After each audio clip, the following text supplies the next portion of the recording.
श्री सुश्री इकरा Chaudhary 2 minute में अपनी बात कह दें।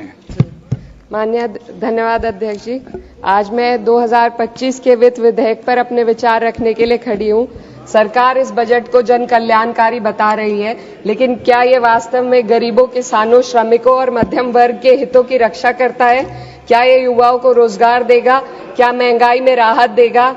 लगातार हम पढ़ते आ रहे हैं कि भारत की जीडीपी पिछले 10 वर्षों में दोगुनी हो गई है और हम जापान और जर्मनी को पीछे छोड़ते हुए 27 तक दुनिया की तीसरी सबसे बड़ी अर्थव्यवस्था बनने के ओर अग्रसर है।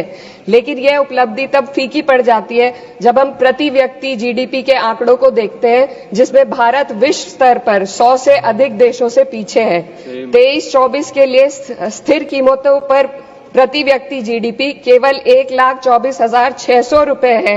ये कोई आश्चर्य की बात नहीं कि सरकार इस डेटा पर बात करने से बचती है, क्योंकि वे ये नहीं समझा सकते कि पूरे देश की जीवन स्तर में वृद्धि क्यों नहीं हो रही।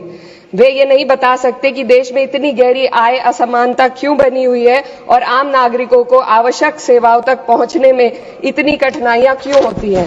सरकार दावे करती है कि भारत की अर्थव्यवस्था दुनिया में सबसे तेजी से बढ़ रही है, लेकिन इस विकास का लाभ केवल अमीरों को मिल रहा है। आज हमारे देश में शिक्षित युवा नौकरी की तलाश में दर-दर भटक रहा है। सरकारी नौकरियों में लाखों पद खाली पड़े हैं, लेकिन भर्ती नहीं हो रही। निजी क्षेत्र में भी नौकरियों की संख्या घटती जा रही है। उधर देश की शीर्ष 1% अमीरों के पास 40% से अधिक संपत्ति है, जबकि करोड़ों लोग 2 वक्त की रोटी के लिए संघर्ष कर रहे हैं। यह आर्थिक असमानता लगातार बढ़ रही है क्योंकि सरकार की नीतियां बड़े उद्योगपतियों को फायदा पहुंचाने के लिए बनाई जा रही है, जबकि गरीबों और मध्यम वर्ग को महंगाई और टैक्स के बोझ तले दाबा जा रहा है।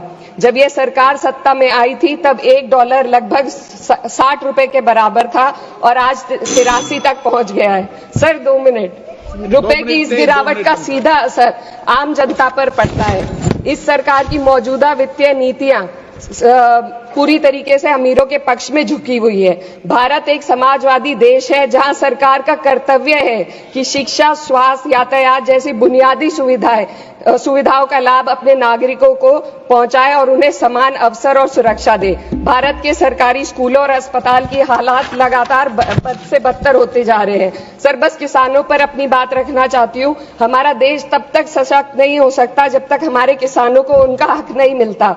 2023-24 में भारत की 46% श्रमिक आबादी कृषि क्षेत्र में कार्यरत थी, फिर भी इस क्षेत्र को नजरअंदाज किया जा रहा है।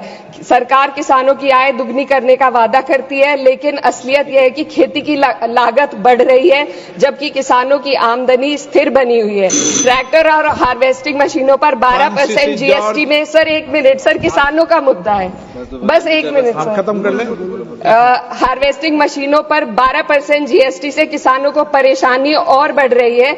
यदि सरकार इस बोझ को कम कर दे तो खेती में फायदा होगा। साथ ही साथ प्रधानमंत्री किसान सम्मान निधि के तहत जो मिलने वाली राशि है उसको बढ़ाकर 6,000 से 12,000 कर दे तो किसानों की आय में फायदा होगा।